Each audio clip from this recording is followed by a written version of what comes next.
What's up, everybody? Happy New Year. Anthony Frieda here. Welcome back to Badum Biz.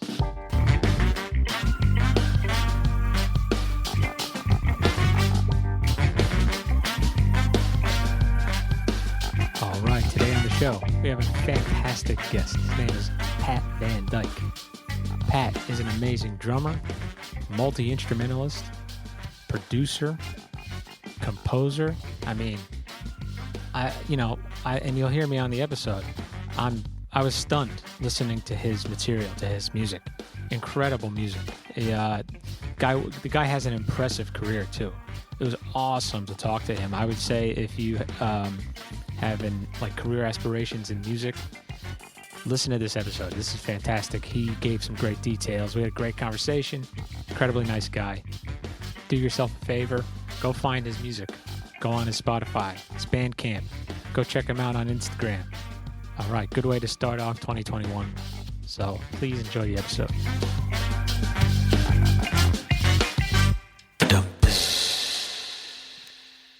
Pat Van Dyke, welcome, man. What's up, everybody? Happy to be here with Anthony. So, Pat, I was just listening to a bunch of your material. You have quite a list of just tons of material on your Bandcamp. And I want to dive right in because you're mainly, I guess you're a composer, right? You would say that you're a composer, but your background, is it on drums first? Because you're a multi-instrumentalist too. For sure. So yeah, I went to college as a jazz performance major on the drums. I actually played piano first when I was much younger, but the focus definitely shifted from piano to drums, in grade school and through high school and college. However, I always wrote and recorded music, so I was always picking up a guitar, a bass, playing keys, even when my real focus in study was on the drum set and percussion. I still, back in the day, on cassette 4-tracks as a 4th and 5th, 6th grader, in punk rock bands and rock and roll bands in 7th and 8th grade, and then even with little jazz trios and things like that with buddies of mine that I was growing up kind of learning how to play. We were always recording music. I was always interested in writing music. Once I got into college, I got really into hip hop production and mixing, and all that stuff has kind of become part of the arsenal. And yeah, I would say definitely in recent years, I've spent much more time producing, writing, composing than I do behind a drum set. However, still in live situations, if my band were to perform and we were to play a gig, I would be playing the drums, most likely. So. Very cool. Very cool to hear. Yeah. So let's go into a little detail about what I heard. First of all, the mix is incredible. Truly was blown away. I wanted to ask you about that because I do home recording. You know what I mean? I'm nowhere close to a mix engineer. However, I do like to pursue always, how do I get a better mix? I want, you'll hear a reference on a song. Man, how did they get this to sound so warm but airy and not, So your sound on a bunch of these songs is so warm, and the drums, of course, sound fantastic. You're using Rhodes. I hear a lot of that. I hear saxophone. I hear guitar, bass. Everything is so clear in its own mix. Are you also a mix engineer? Well, I do mix my own records, so most of the stuff, I would think, with the last time I didn't mix a record was this hip hop project called Lux DeVille that came out in I want to say 2013. That was the only record. Well, that was the last record that I did not mix. So everything since then, all my solo stuff, all collaborations that I've done, singles, any of the breakbeat series, that's all stuff that I've mixed. And recorded either in a studio that I had in Jersey City for 12 years, something like that. And when I say studio, it was really like a rehearsal space kind of converted to a studio with a small booth and, kinks of figuring out how to do it, how to get the sounds I wanted. Obviously, it was a little bit of trial and error. I didn't go to school for, sound engineering arts or mixing or anything like that, but I've always been kind of a student of that and appreciated the role of a producer, the role of a mix engineer, and tried to dig deep into how those individuals attain their sound, right? Like if I'm listening to a Danger Mouse record, he might have produced the record with Norah Jones. He produced the record with the Black Keys, and kind of finding the common ground amongst amongst those releases. So yeah, I'm always a student of production, of mixing, and yeah, all the stuff I've released under my own name or as collaborations have been things that I've mixed primarily in Ableton Live. Before that, it was Digital Performer, which is a kind of, I don't know if it's even still around, but another DAW of the early days.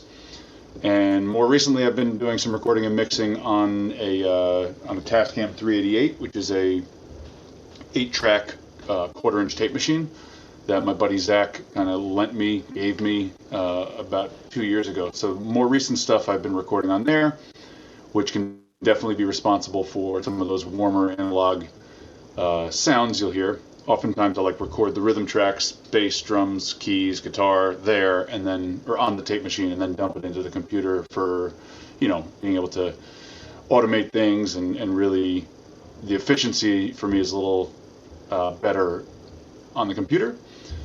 But you can really, it's like this instant vibe when you record onto this tape machine. It's got a really great sound. So super cool to hear, because one of the things listening to your one of the volumes of your breaks, which is about, you do about a little over 20 different sort of break beats on one volume of a CD release, but you have about 6 of those, right? Something like that, right? So I was listening through that, and I was listening through the one that was, what was it called? It was called Hello Summer. Mm-hmm. And also the Let's Get Lost. I was listening to that too. So one of the things that I noticed was you're getting all totally different drum sounds, and they, I would say, range from all the way to classic, maybe 60s type sounds, right? To where I'm asking myself, is that a sample? Because that sounds like a hip hop sample. The way you mixed it, the way you compressed it, and all that stuff. To me, that lights me up, gets me really excited. So it was most of that stuff just recorded, with a microphone on some drums and then mixed. Yeah.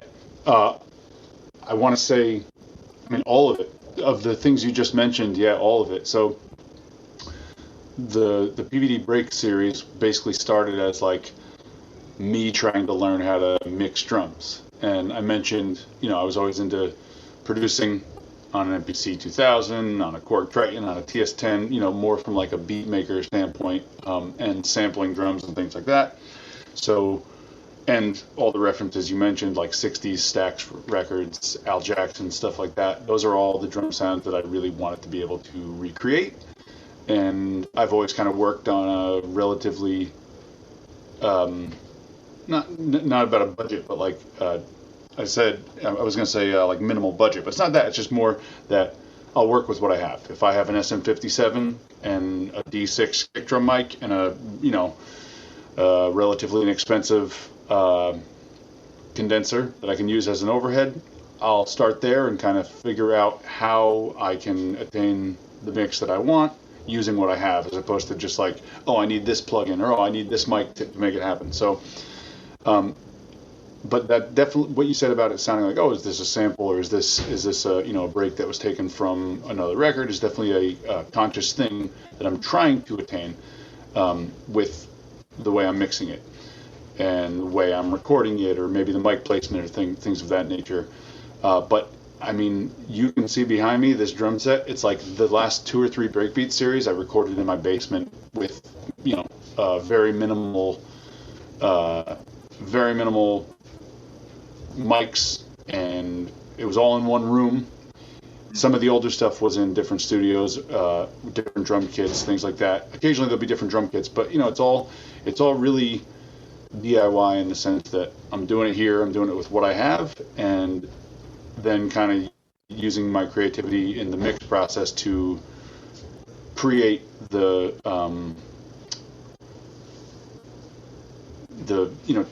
create these like different textures and different sounds, basically all starting from the same place. So that is the challenge of creating those breakbeat series, because you got a few different microphones, a few different kick drums, a few different snare drums, things like that, and then to try to create all these different textures and one sound this way, one sound that way, and kind of run the spectrum of recorded, the library of recorded, drum sounds that are out there that exist, trying to capture this type of thing, then trying to capture this type of thing. The one I did on the 388 entirely, and did that with a little Benson, not plate reverb, spring reverb. That one was entirely outside of the computer, which was quite a challenge too. But yeah, I mean, all those releases, the solo releases, the breakbeat releases, it's all process with the mix, trying to get the sounds I want, and starting from dialing up bass sound that I want, not just saying, oh, I'm going to plug it in direct and then kind of massage it in the with a whole bunch of plugins. Really try to attain the sound you want first, whether that be like the way you're tuning the drums, the way you're muffling the drums, what sticks you're playing with, whatever, those type of things. But yeah, real deliberate and intentional. It's so cool. Listening to some, a couple of the tracks. One thing that was really cool was you have some songs, you have a mix of like this. Tell me if this makes sense to you. But in certain electronic music influences or sounds, there's this quality to it that is inhuman, sort of. It's almost like looking at something very abstract, not of this world. That's what it sounds like. And you have also sounds that sound very human. So you'll have like a horn section, for instance, playing.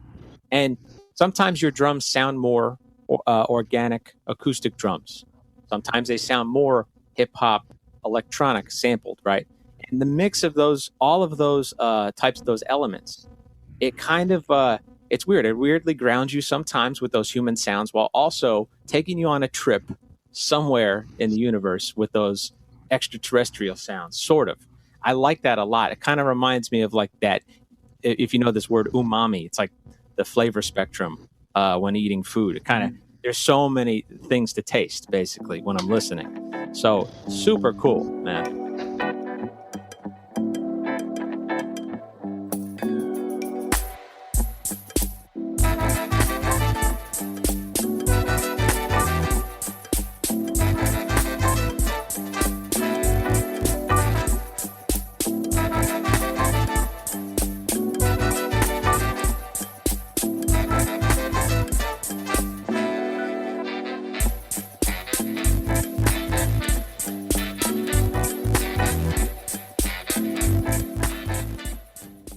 Yeah, so I mean, a lot of that, like, I'm sure you're familiar with the Sly Stone record called "There's a Riot Going On," where it's like a lot of kind of primitive drum machines layered underneath the live drums.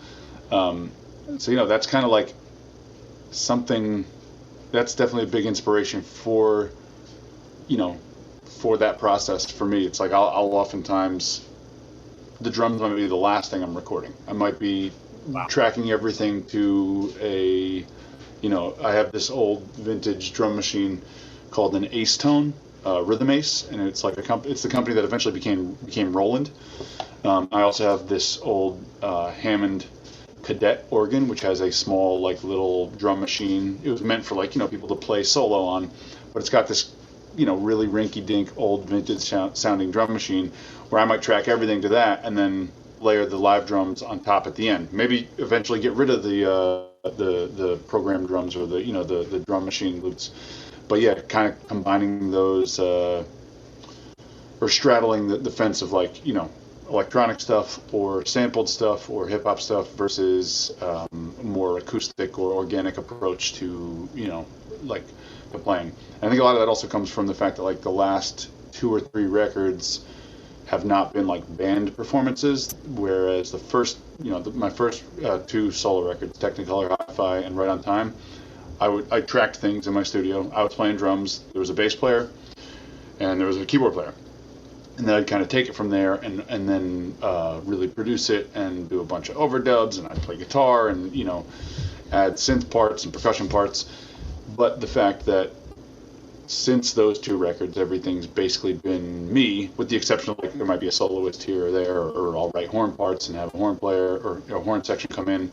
But yeah, it makes it so I'm really conscious of like every decision in the process, right? As opposed to just being like, all right, cool, the band played, we got the rhythm tracks, now let's move from there. It's like if you're looking at everything under with a microscope because you're playing every single part, things tend to take a little longer, so it might not be the most efficient process, but it becomes a real deliberate process where you're kind of putting everything under a microscope and making sure it's exactly what you want, and that you nailed this part. And obviously with the technology at hand, there's endless amount of editing you can do, although I try to, that's a fine line. I try to keep it relatively human as well. So, but yeah, long answer to the long version of the answer is, yeah, it's like trying to kind of straddle these 2 worlds of a CTI like records, Bob James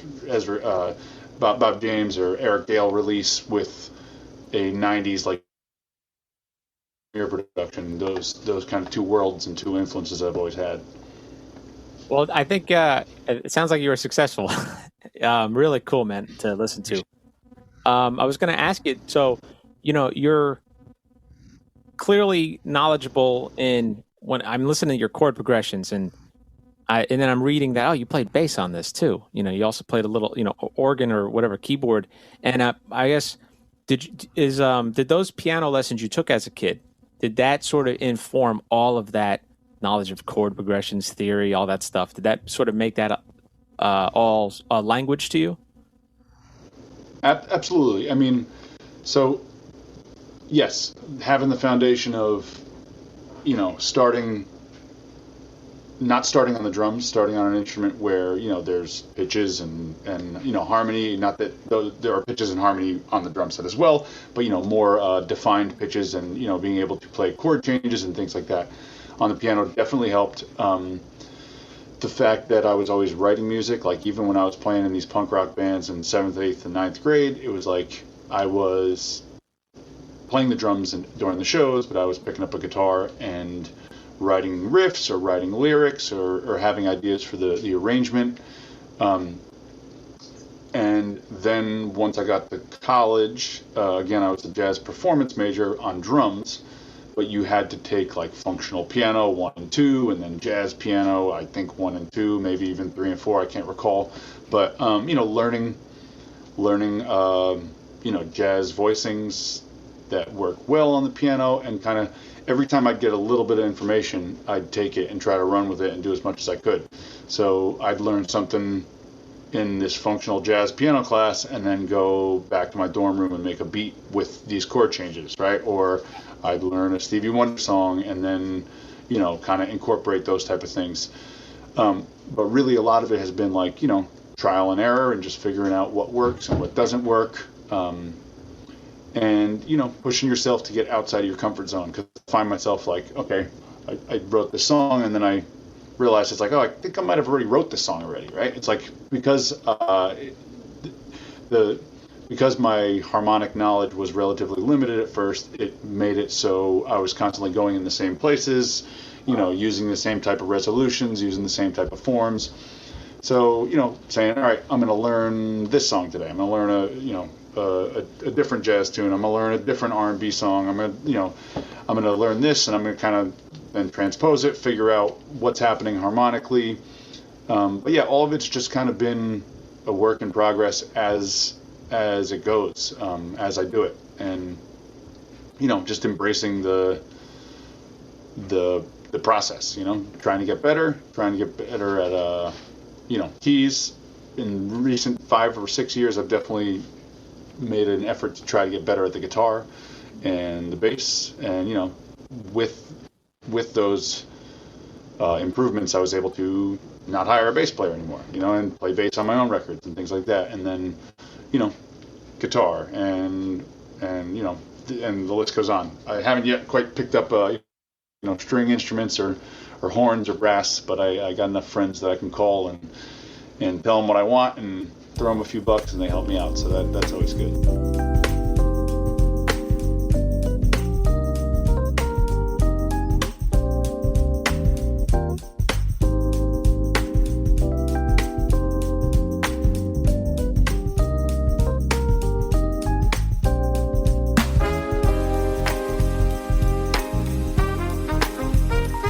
That's great. What's something early on, because you mentioned something about playing in punk rock bands. I could say the same thing. I was in a punk rock band when I was like in 8th grade, of course. Yep. But what would be music that you were listening to at that age or younger that truly lit a fire of creativity for you? I've always listened to a lot of different things, and that's still the case. So I want to say like the most memorable experience was like when I was able to dig through my grandmother's closet where my uncle had lived as a kid, and there was a whole bunch of Kiss records, a whole bunch of Pink Floyd records, a whole bunch of Led Zeppelin records, Grateful Dead, Alice Cooper, stuff like that, like late 60s, early 70s rock and roll. I became obsessed with John Bonham, became obsessed with Led Zeppelin. That lasted a long time, but they're still one of the greatest bands in my opinion, and I still love listening to that stuff. After that, I became kind of infatuated with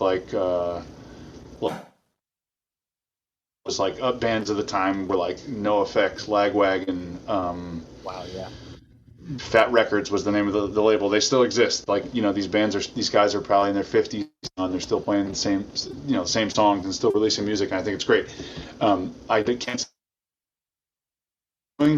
but that stuff, I started playing in bands. I grew up in New Jersey. There was a thriving DIY punk rock scene where guys would rent the American Legion Hall and charge $5 to get in and pay the bands a little something, and we'd come and sell our merch and sell t-shirts.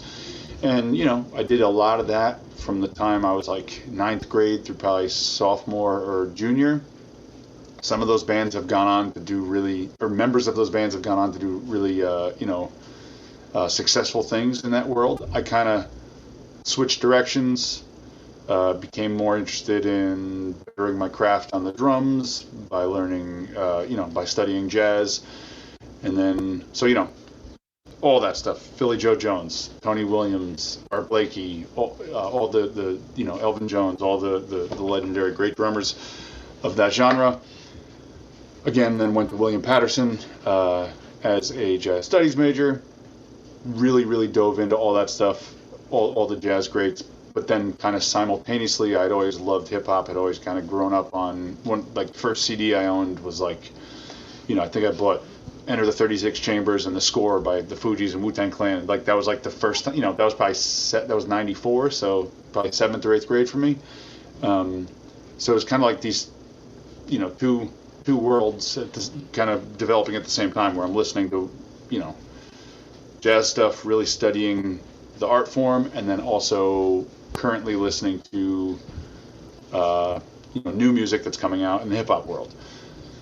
Then college, like I said, I was spending hours in a practice room working at a syncopation, and then going home or going to the dorm room, and then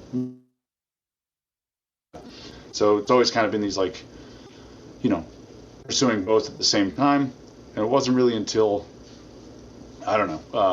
recently, I think, where I kind of figured out how I could blend these things and kind of come up with a style that I would call my own. It's not entirely original, but take the influences that have, been a part of my progression and put them all together and, figure out a way to present a a body of work to the listener. So Wow. So when you dove in, I mean, going from like playing in rock bands, punk rock bands, to the jazz world, was there like a bridge or a conduit into that world of an artist? Was it like, for me, it was probably like Miles Davis was listening to Kind of Blue, drew me in. Was there something like that for you? absolutely. So definitely Miles, like all the bands, like the first quintet, the second quintet, the later fusion stuff, Bitches Brew in a Silent Way, all that stuff. Um, a good friend of mine who we kind of grew up learning and playing together.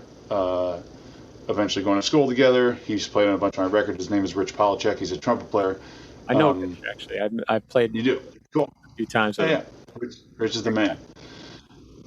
So, his dad was into the older, releases. He knew all that stuff because his dad was constantly playing it. So he would hit me to stuff. I was kind of simultaneously listening to like, newer like groove stuff, like some of the Schofield records back then with Dennis Chambers on drums, listening to like Medeski, Martin and Wood, where it was like kind of jam band stuff, kind of almost hip hop oriented, but still, like the instrumentation of a jazz trio or a, organ trio. Yeah, I mean, all those things kind of intertwined. So, I mean, I remember really, really falling in love with the way Tony Williams played, which I think was like a natural thing for a drummer because it was like, this kind of really active and energetic, way of playing that wasn't necessarily something I'd ever heard before. Listening to Miles Smiles, like where he's playing on footprints, and just, I didn't realize that the original, the Wayne Shorter version, with, I want to say, who was it? Maybe Billy Higgins. I can't remember who's on that record, but finding out that was that the Miles Smiles version wasn't the original was like crazy to me. It was mind blowing. And then coming back to a lot of that stuff, I think I dove into the second quintet, the 60 quintet with Wayne Shorter and Ron Carter and Herbie first, and then kind of went back and checked out the Philly Joe, those releases and those records. But it all kind of had the same effect and influence on me. In college, it was like that's all it was that, and then current hip hop of the time. It was like I wasn't listening to rock music then. Now I do. Now I listen to pop music. I listen to rock and roll music. But yeah, I mean, I would say early on Led Zeppelin, and then like you said, the Miles stuff, Coltrane stuff, where it kind of just you buy one record and it's like, oh, who's this drummer? Oh, this drummer played on this record, and it's this lineage that then you can dive into. And you asked about a conduit. It's like buying those records and reading the liner notes and reading the personnel and those things would just kind of, all right, then I'd go to Tower Records and I'd spend another $100 on something because it had Billy Higgins on it, or because it said it had Art Blakey on it. Wow. Yeah, a lot of stuff to dive into in there. I mean, by the way, you mentioned like the Miles stuff from like the late 60s. There are these live recordings that I have where they're playing So What at like a bebop tempo. I mean, and I don't know who's playing drums on it. It sounds like Tony, but it's incredible. It's truly incredible. Doing it in like a theater too. It sounds like. Yeah, are you talking about the Four and More record with? It is Tony, and it's basically that quintet, but it's George Coleman on sax instead of Wayne. There's that. I mean, there's probably a ton of bootlegs too, but yeah, that record, I think it's called Four and More. It's got a blue cover. I haven't listened to it in years, but yeah, I mean they're flying through So What, and tempo's through the roof. So yeah, it's great, and obviously Tony's sound is so identifiable. Everybody's trying to get that ride cymbal sound. Everybody's trying to get that, a lot of stuff to study there. So I guess I wanted to ask you about your live performance. Everything I've been talking, everything I know about you so far is recorded, right? But as far as live performance goes, did you take any of the stuff that you like to record and that creative stuff to the stage ever? definitely try to. It can be an uphill battle in New York and New Jersey, getting all the things that are on the recording pulled off live, because it costs money to hire 2 keyboard players. It costs money to rehearse with guys what you want. And I'm not going to lie, it's definitely been a factor in why I've done less shows in recent years. I used to be gung-ho about playing every weekend, and the more particular I became about recorded music, and more intentional I became about the way I wanted to release recorded music, the more I realized how hard it was to pull that off live without a boatload of rehearsals, without money to pay guys, without guys that are dedicated and know the catalog. And while I've had a bunch of guys that have been very dedicated for a long time, some of those guys are now, Josh David Barrett was my guy. He was a bass player for me for 5-6 years. Now he's the front man for the Wailers. He's not going to, he's out on the road. Jordan Scanella, bass player, another one who's on the first 2 records. Great friend, great musician. He's on the road doing Hamilton. It's like, I've had keyboard players that have been with me for 4 or 5 years. One of them recently moved to Colorado. So it becomes harder and harder to keep that up if, people get older. A lot of us have families now. So I definitely do try to do that. Like if I put a record out, I try to do like a big release party and rehearse and get a full band and the 3 horns and the whole thing, percussionist, maybe 2 keyboard players. But yeah, it can be difficult. So oftentimes it's like we'll be doing something live and it'll be like maybe a trio or quartet interpretation of what the recorded music is like. And obviously there's an excitement that comes with live music and a spontaneity that comes with live music, and the solos are longer and there's more dynamics and things like that. So I like to think that they're compositions, but not necessarily an exact, it's not like if you went and saw a pop act and you expected it to sound exactly the same. I have attempted to do that and done it successfully a few times, but like I said, it's a lot of moving parts to make it happen. And now with no gigs, it's like, it's even harder. That's a whole other subject right there. How you doing through this time? I mean, obviously, a guy who's doing recorded stuff from your own studio, it's not like you're bound, right? But certainly those performance opportunities are not really on the table for many of us. So, but absolutely.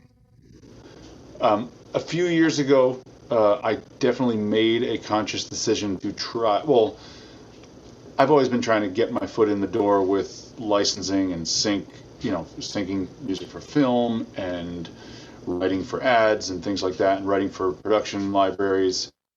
I want to say, there was a good bunch of years where I was trying and wasn't necessarily reaping any of the benefits. In the past 2 or 3 years, I've definitely seen a lot more success with that, where I have relationships with music libraries that I'll write for, and stuff gets used in ads, stuff gets used in film, and it's the type of work where I don't have to do it on a Friday night at till 1 o'clock in the morning in New York City. I can do it whenever I want in a pair of sweatpants in my basement in front of the computer. So I've been all right for sure. Like I still play gigs, I still play weddings, I still do those things that have been affected by the pandemic, and it's definitely taken a hit to my revenue stream, but I'm super thankful that I still have, or that I kind of made the conscious decision when I did a few years ago to really kind of dive headfirst into more production and recording and things like that, which, there's still a market for that stuff right now, if not more than before. People are home, people are watching TV, brands are advertising, they're doing things like that. And I always felt like if it was within my wheelhouse and a skill set that I have, and just good practice, good practice for me to all right, I got to create this track. The client sends you a reference, and they want you to try to get something that references this, old soul recording, or this, this trap thing, or this EDM thing. I might not necessarily put my name on it and release it to the world, but if I can make a few bucks doing it and better my skill set in the process, it seems like a win-win. That's really smart because I was actually just looking at your website and I could see it. So you basically wrote music, composed music for TV networks like Vice and HBO and Fox, and there's also something at the end of that paragraph where it says did you write music specifically for comedians in cars getting coffee? No, so they use so two sides to the licensing world. Like I obviously have a commercial. I have commercial releases with my name on them. Things you'll find on Spotify, Apple Music, things you can, record you can buy, and that stuff, due to the fact that it's instrumental, oftentimes is very licensable. It's very, it's like it's there's a need for those type of things, and so like the comedians in cars, that stuff was recordings that I put out originally, and they used them, and I got paid for them. So it's more or less like repurposing things that I've already had out existing in the world, right? That people can listen to. Now, a lot of those things, I mean, that bio is pretty old, but a lot of those networks that use that stuff, it is recordings of mine that came out on commercial releases. Wow. That being said, I also do write a ton of production music, what they call production music or library music, for different agencies that have it in their catalog and are able to shop it to their clients. I also work directly with clients occasionally where someone calls me and says, hey, I need this type of thing. So the answer is kind of like yes and no. There's times where they just use existing music of mine and say, hey, we want to license this. What's it going to cost? This is what the use is. This is the term. And then there's also other times where they say, hey, we want you to write this thing. We're pitching this Walmart ad. Can you come up with this? They give me a brief, they give me the video, and they say, we need it yesterday, or we need it tomorrow. It's usually very little time. Wow. But yeah, both of those things definitely are regular occurrences, which is great. I'm happy that. I mean, ultimately, I would love to just be. The reality is, it's I'm not paying my mortgage off of Spotify streams, so. When those releases get repurposed, I'm always happy. When they get used and, potentially put in front of a bigger audience, I might see a bump on the back end of the actual Spotify streams or the LP sales or things like that. So.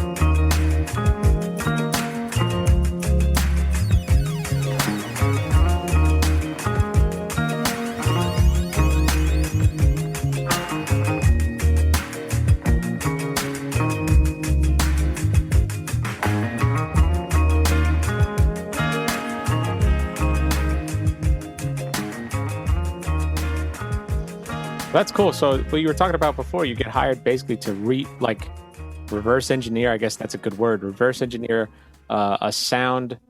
I guess they send you a reference track. You said, right? Yeah. And can you make something like this? So is that could that be a cool, fun challenge? Does that ever get like, man, this is I don't want to do this right now. Is it ever kind of like, man, this is a challenging one, or I'm not even inspired to do this? You ever have any of those?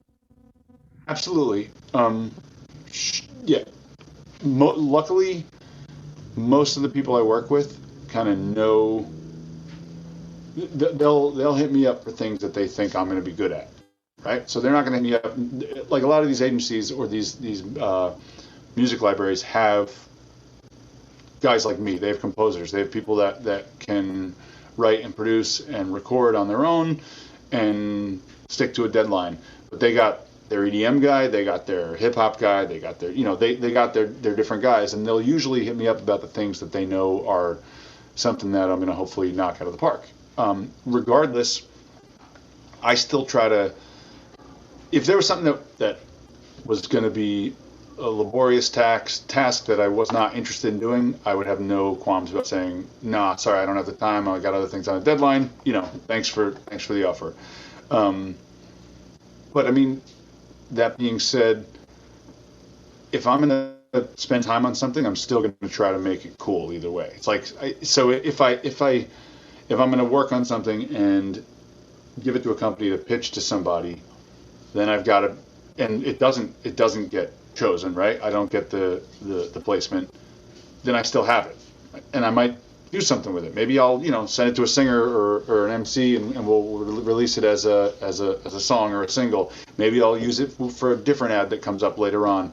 So if I'm always trying to make it unique and creative and something cool about it, I'm not just going to do something where it's like, oh, this is really lame, and I'm going to create this really lame track because that's the reference they sent me. If that was the gig, I'd have politely decline. Well, that's cool. So you're always filling your own library, basically. I like that. So that's cool to hear that. I never heard that perspective of it, which is, okay, well, I'm going to make myself like this. This would be my version of whatever they want. And if they like it, great. If they don't, whatever. But it's now in my library, and maybe I can use it. I like that. That's super cool. For your PD breaks, by the way, I wanted to ask you this because, again, it's like every volume you have is like 20 plus, of these really cool sounding, specific sounding beats, right? Mixed in a certain way. Do you get a lot of artists going, hey, have you ever heard your beat on artists' songs or something? Plenty of times, yeah. That has been a huge it's built bridges for me, right? It's got doing those releases has definitely helped out in terms of making relationships with artists. Yes, I hear stuff that I don't know it's going to be, that I didn't know it was there. I also get people that hit me up and say, hey, I use this, check it out. Or, it's been Marco Polo, this great hip hop producer, did a record with Masta Ace last year. It might have been even 2 years ago at this point. But he came across the Breakbeat series. He used it. He hit me up on social media. I gave him my blessing for it, and now it's like every time I put something out, I'll send it his way. I like to think that if I asked him for a favor or something here or there, or if I wanted an introduction with somebody, those type of things, those type of relationships have flourished from what's come of that Breakbeat series. Sam Barsh, a great writer, piano player, he hit me up 2 days ago. He's like, oh, I'm doing this remix. He's done records for Anderson .Paak. He's done records for Kendrick Lamar. He's done, a bunch of jazz records. So, getting these tools in the hands of producers who are really making moves is always a goal, right? Like I said, I started out doing this thing and hone my craft, like getting better at doing it. And then once I have it, it's a good business card. Here, check this out. Oh, so and so hits me. This producer, Tall Black Guy, another really well known in his world, kind of electronic hip hop stuff. He's out of Detroit. He uses them all the time. Soof Daddy, this producer from Berlin, uses them all the time. And sometimes I don't know. Sometimes I was checking out Soof's last record, and I was like, oh, I recognize that. And I hit him up, and there was no denying it was something that I had recorded. And it's always good. It builds bridges, helps me kind of connect with other artists and things of that nature. I love that. I think that's fantastic. It's like you're creating like a little creative spark in somebody else. You know what I mean? That's really cool. And they're just, you're inspiring them based on what you created. I wanted to pay a compliment too. I didn't talk about your percussion that you put on these songs or these tracks. Sounds fantastic also. I'm a percussionist, background like classical, whatever, but drum set's my main thing. So I'm always thinking about, I always love that perfect blend of those complementary patterns. Sort of even, you can even call it like rhythmic melodies if you want, between the percussion and the drum kit and how it affects the groove. I'm telling you, man, like blown away by how you mixed it even too, because they both blend together so well. So I had to give you hats off to that, man. Really cool. Appreciate that, man. Yeah. Did you play the percussion? Did you do all of that stuff yourself too? Yep. Wow. Yep. I'm about to do some overdubs when we get done here. Got a pair of those right there. Very cool. Very cool. They're actually my sons. Oh, nice. Nice. Yeah. So, all right. I mean, I don't want to keep. By the way, I don't want to keep you too long because I know you got a busy day. I appreciate you doing this so much. Actually, I appreciate you having me. 100%. Of course, it was really good to meet you too. But for listeners, please, right now, please go follow Pat Van Dyke on Spotify. But honestly, you should just go to his pvdmusic.bandcamp.com. You know, buy a record. You could literally buy a vinyl of Pat's music, and it will sound fantastic. I promise you, they're really great listens. Follow him on Instagram, PVD Music on Instagram. And yeah, check out his website too. You know, hey, hit him up if if you want to have him maybe record something for you, whatever it might be. Hit him up. Pat, pleasure to talk to you, man. Thank you so much. Pleasure to be here, Anthony. I appreciate you reaching out and making this happen. And I look forward to hearing the final product. So thanks again, man. Looking forward to mixing. Yep. All right, listeners, take care. Thanks, Pat. Thank you.